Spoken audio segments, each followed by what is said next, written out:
Hello बच्चों,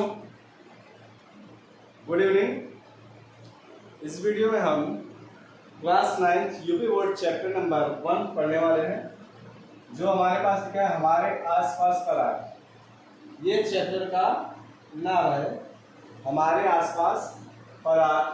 तो सबसे पहले हम जानते हैं कि हमारे आसपास पदार्थ होते क्या है, पदार्थ किसे कहा जाता है। तो चलिए स्टार्ट करते हैं। कहा गया कि दुनिया में पाई जाने वाली सभी वस्तुएं क्या कहलाती हैं, पदार्थ कहलाती हैं। तो चलिए सबसे पहले हम पदार्थ के बारे में जानते हैं। पदार्थ जिसको द्रव्य भी कहा जाता है, जिसको क्या कहा जाता है, द्रव्य। तो पदार्थ किसे कहते हैं, पदार्थ की खोज किसने की, इसी के बारे में हम जानते हैं। तो सबसे पहले हम पदार्थ के बारे में जानेंगे। हमारे एक भारतीय वैज्ञानिक थे, भारतीय वैज्ञानिक जिनका नाम था कणाद। भारतीय वैज्ञानिक या महर्षि काले कणाद ऋषि, इन्होंने कण की खोज की थी। कण के द्वारा पदार्थ का पता लगाया था। सर्वप्रथम इन्होंने ही कण और पदार्थ की खोज की थी।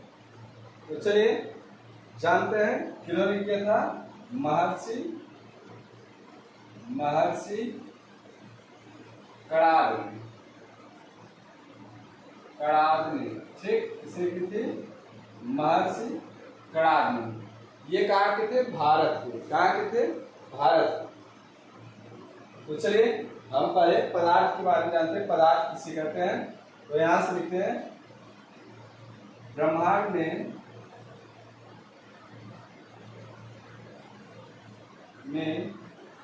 पाई जाने वाली सभी वस्तुएं, पाई जाने वाली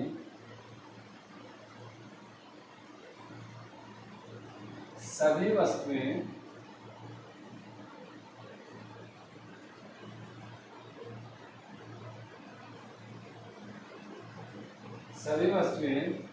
जिनमें कुछ भार हो, जिनमें क्या हो, कुछ भार,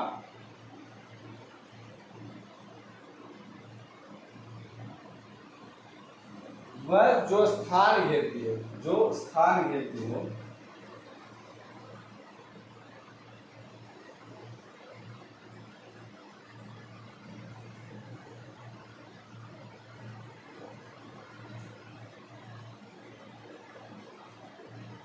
वह जो स्थान घेरती हो उसे क्या कहते हैं, पदार्थ कहते हैं। उसे क्या कहते हैं, पदार्थ। तो एक बार फिर से सुनिए।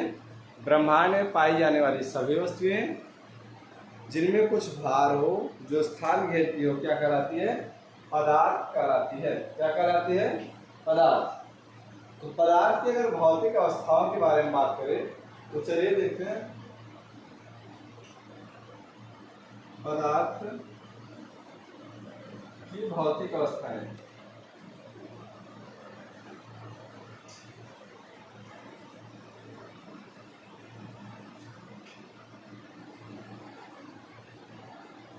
पदार्थ की भौतिक अवस्थाएं, हम इसको बोल सकते हैं फिजिकल प्रॉपर्टीज ऑफ मेटल्स या मैटर्स। अंग्रेजी में physical properties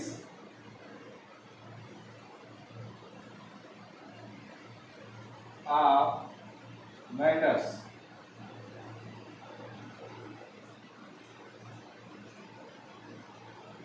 physical properties of matters. ठीक, इनकी भौतिक अवस्थाएं कितनी होते हैं, 3 होती हैं, ठोस, द्रव, गैस। पहला है ठोस, सॉलिड,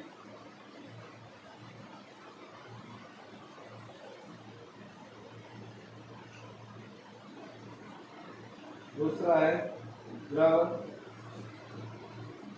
लिक्विड,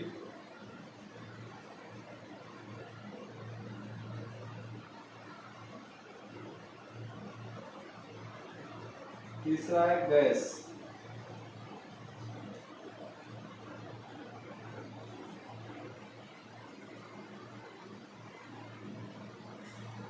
पहला है ठोस, दूसरा द्रव, तीसरा गैस। तो चलिए हम इसी के बारे में सबसे पहले जानते हैं ठोस होता क्या है।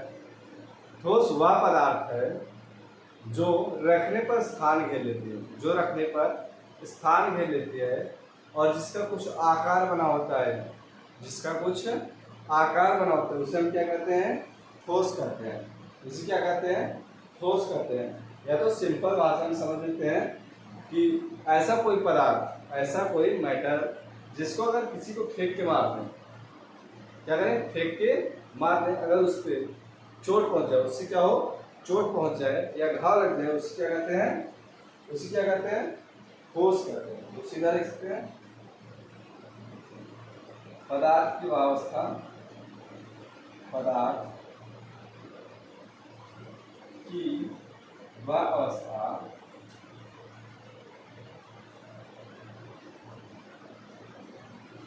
जिसका आयतन और आकार दोनों निश्चित हो, या तो जिसमें वह अवस्था जिसमें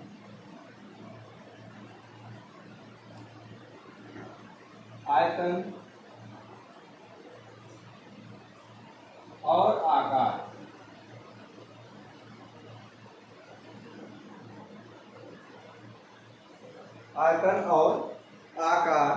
दोनों पाई जाए, आकार दोनों पाई जाए।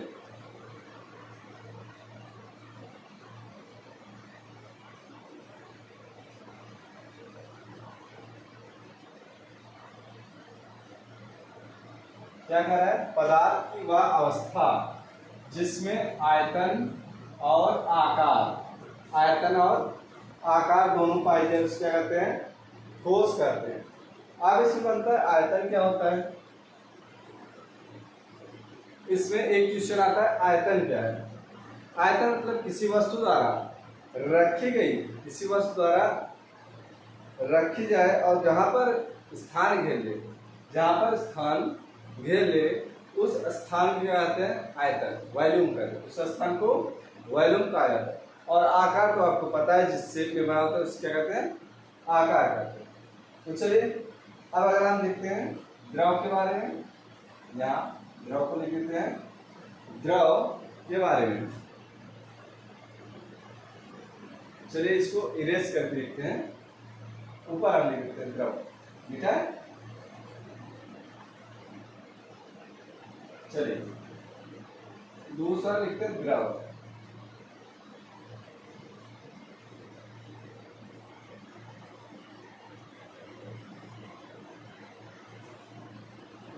अच्छा, पदार्थ के ठोस में क्या था, आयतन और आकार दोनों क्या था, पाया जाता था। अब इसमें क्या होगा, इसमें देखिए, इसमें आयतन केवल निश्चित होगा, आयतन पाया जाएगा। आयतन का मतलब जगह घेरने की क्षमता उपस्थित होगी, परंतु आकार, उसका आकार मतलब शेप लगातार क्या होगा, बदलता रहेगा। आकार क्या होगा, बदलेगा। तो हम ऐसे लिख सकते हैं, वह पदार्थ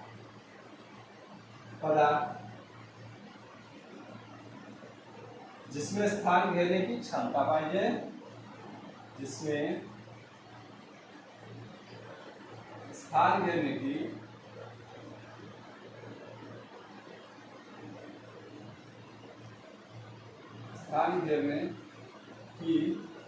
क्षमता पाई जाए,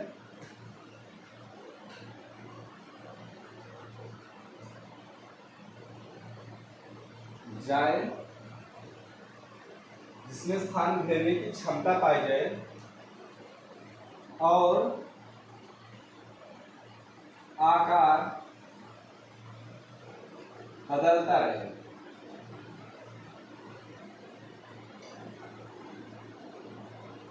या बदलता हो, ठीक। इनका कहने का मतलब यही है, एकदम सीधा सीधा सिंपल भाषा में, कि वह पदार्थ जिसमें स्थान घेरने की क्षमता उपस्थित होती है और आकार बदलता रहता है, उसे क्या कहते हैं, हम द्रव कहते हैं। उसे क्या कहते हैं, द्रव कहते हैं। तो चलिए अब एग्जाम्पल हम देखेंगे।